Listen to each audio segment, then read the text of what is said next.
राधे राधे, राधे राधे। करवा चौथ पर आप सभी का स्वागत है। करवा चौथ के शुभ अवसर पर सभी बहनों को शुभकामनाएं। करवा पूजन की विधि। करवा पूजन में सबसे पहले स्वच्छ कपड़े पहने, लाल साड़ी तैयार करें, लाल साड़ी पहने, माहौल लगाएं, 16 श्रृंगार करें।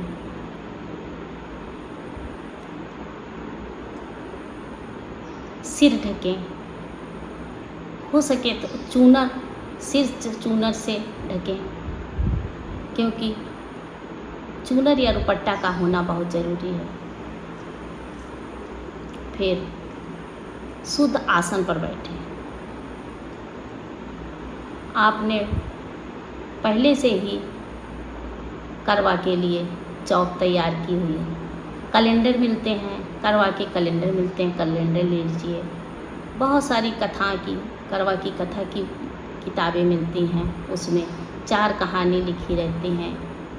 माता गौरी जी की आरती लिखी रहती है, शंकर पार्वती जी की आरती रहती है, क्योंकि इसमें आरती शंकर पार्वती और करवा मैया की जाती है। पहले गणेश जी की जाती है, फिर शंकर पार्वती की जाती है, उसके बाद करवा मैया की जाती है।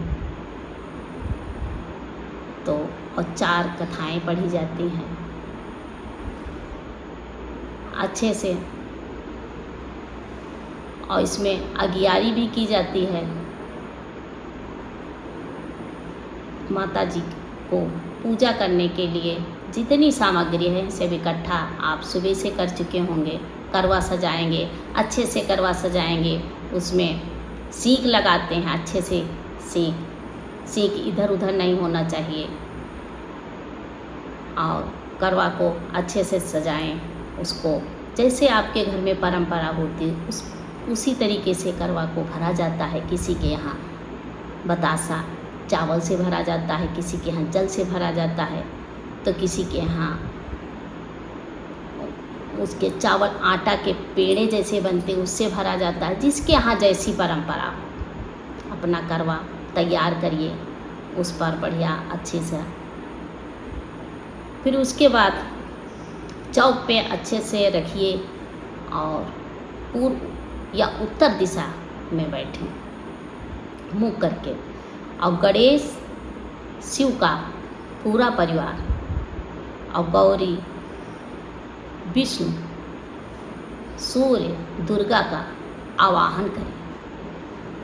बढ़िया जल लें, आवाहन करें, मस्तक नमाएं, वंदन करें प्रार्थना करते हुए। फिर उसके बाद भोग लगाएं और धूप जलाएं, दीप, और जो नैवेद्य जो भोग में आप तैयार किए हों, जैसी आपके यहाँ परंपरा हो, जिसके यहाँ जो परंपरा होती है भोग लगाने की, वही विधि होती है। किसी के यहाँ कुछ बनता है, किसी के यहाँ फरा बनते हैं, किसी के यहाँ पूड़ी बनती है, किसी के यहाँ चूरा खिलौना का लगता है। जिसके यहाँ जो भोग लगाया जाता हो उसी का भोग लगाएं। किसी के यहाँ पंजीरी का लगाया जाता है, हमारे यहाँ तो चावल की पंजीरी बनाई जाती है, शक्कर से घी में सानी जाती है, उसी का हवन किया जाता है, भोग लगाया जाता है। इसी तरीके से जिसके यहाँ जैसे भी होता है, जो परंपराएं होती हैं उसी तरीके से भोग लगाएं, आरती करें। फिर करवा जब चंद्रमा निकलता है तो फिर करवा को ले जा करके करवा को दिखाते हैं, चंद्रमा को करवा दिखाते हैं, अर्घ देते हैं। चंद्रमा को अर्घ दिया जाता है। अर्घ देने के बाद चंद्रमा को चावल से अक्षत, फूल अक्षत चढ़ाए जाते हैं, और सुहागिन औरतें आशीर्वाद मांगती हैं। फिर क्षमा याचना करें, कथा कहें। हिंदू धर्म में करवा चौथ का बहुत महत्व है। करवा चौथ का व्रत सुहागिन महिलाएं अपने पति की लंबी उम्र के लिए निर्जला व्रत करती हैं। मान्यता है कि महिलाओं द्वारा इस व्रत करने से, इसके व्रत से पति की दीर्घायु होती है। करवा चौथ का व्रत हर साल कार्तिक माह की कृष्ण पक्ष चतुर्थी तिथि को मनाया जाता है। पति और पत्नी के बीच में बेहद प्रेम दर्शाने वाला, बेहद श्रद्धा और निष्ठा भाव से उपवास रखने वाला त्यौहार है। प्राचीन काल से महिलाएं अपने पति की दीर्घ आयु के लिए व्रत करती चली आ रही हैं। इसको द्रौपदी ने भी व्रत रखा। करवा चौथ द्रौपदी ने भी रखा है।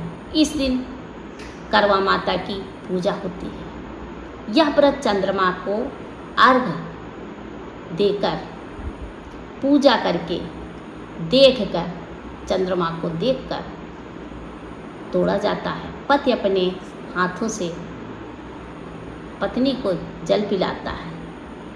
अब और ऐसी मानता है कि इस दिन चंद्रमा से अमृत वर्षा होती है। जो अमृत वर्षा होती है, यही अमृत वर्षा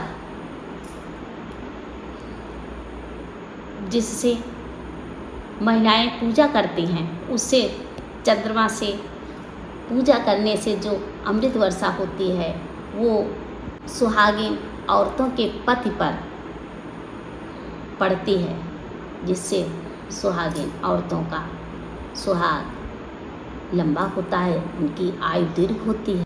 माँ को पूजने पर सुहागिन औरतें के पति पर अमृत जो बरसता है, जिससे उनके पति की दीर्घायु होती है। यह पर्व दर्शाता है कि पति पत्नी के बीच प्रेम, विश्वास और समर्पण का प्रतीक है। करवा चौथ पर करवा माँ की आरती जरूर करें। इस व्रत को करने से पति की आयु लंबी होती है और वैवाहिक जीवन खुशहाल होता है। बोलो करवा मैया की जय। बहनों, लाइक करें, सब्सक्राइब करें, शेयर करें, कमेंट करें। राधे राधे, राधे राधे।